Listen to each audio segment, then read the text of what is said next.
Hello everyone, हमारा question है fill in the blanks with suitable word. अब हम लोग को फिल इन द ब्लैंक्स करना है। यहाँ पे 5 फिल इन द ब्लैंक्स है, इसमें सुटेबल वर्ड डालना है। क्या होगा? ठीक है। पहला है acid have a pH dash than 7, alkaline have pH dash than 7, neutral substance have a pH of dash, the more acidic a solution the dash the pH, the more alkaline a solution the dash the pH. अब देखो pH के बारे में बात किया गया है यहाँ पे। ठीक है। पीएच क्या होता है? Power of hydrogen.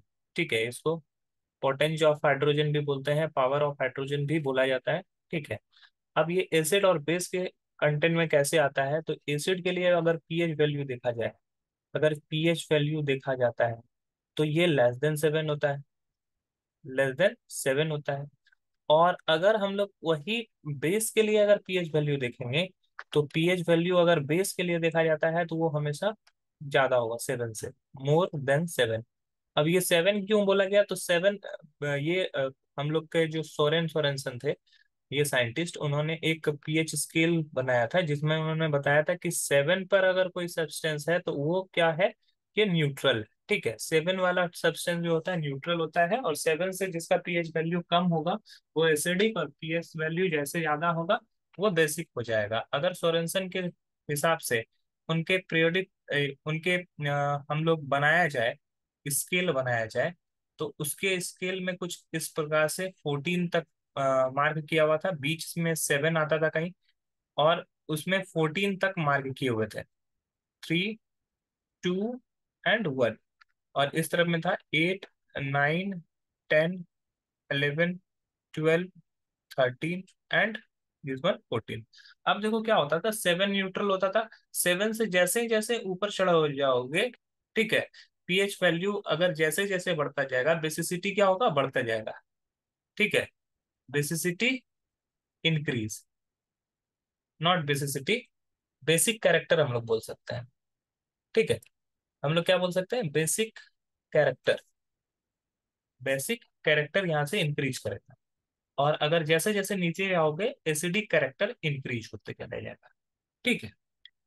तो इसका मतलब क्या है कि जितना ज्यादा एसिड का वैल्यू बढ़ेगा, जितना ज्यादा एसिडिक होगा, पीएच वैल्यू उतना ही ज्यादा कम होता चला जाएगा। राइट। और जितना ज्यादा बेसिक कैरेक्टर बढ़ेगा या जितना ज्यादा अल्कलाइन सॉल्यूशन होगा, पीएच वैल्यू उतना ही बढ़ता चला जाएगा। ठीक है। अब यहाँ पर क्वेश्चन में जो जो दिए गए हैं उसके हिसाब से हम लोग को आंसर करना है। तो पहला बोला है एसिड है पीएच डैश देन 7। एसिड का पीएच कितना होता है? लेस देन 7 होता है। तो फर्स्ट का जो आंसर हो जाएगा वो हो जाएगा लेस देन 7।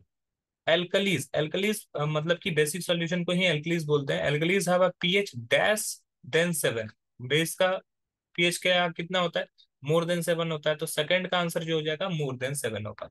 न्यूट्रल सब्सटेंस है तो पीएच ऑफ, न्यूट्रल सब्सटेंस के लिए पीएच कितना बताया गया है? 7 बताया गया, तो पीएच ऑफ 7।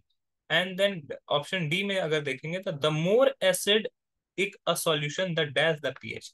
जैसे जैसे एसिडिटी बढ़ती जाएगी, एसिडिक कैरेक्टर बढ़ते जाएगा, तो पीएच का वैल्यू क्या हो रहा है? कम होता चला जा रहा है। तो हम लोग लिख सकते हैं ना, lower the pH. PH value क्या हो रहा है? कम होता चला जा रहा है। तो हमारे यहाँ पे क्या हो जाएगा? Lower the pH. एंड अगर उसी का जस्ट अपोजिट है आखिरी question, the more alkaline a solution, जितना ज्यादा बेसिसिटी बढ़ेगा, एल्कलाइन का वैल्यू बढ़ेगा, द डैश द पीएच, तो पीएच का वैल्यू भी क्या हो रहा है? धीरे धीरे क्या होता है? बढ़ता चला जा रहा है। तो higher the pH, higher the pH value. जैसे जैसे ये अल्कलाइन का वैल्यू बढ़ेगा, पीएच का वैल्यू भी बढ़ता चला जाएगा। तो आई होप ये पांचों क्वेश्चन, ये पांचों फिल इन द ब्लैंक्स आपको समझ में आ गया होगा। That's all, thank you.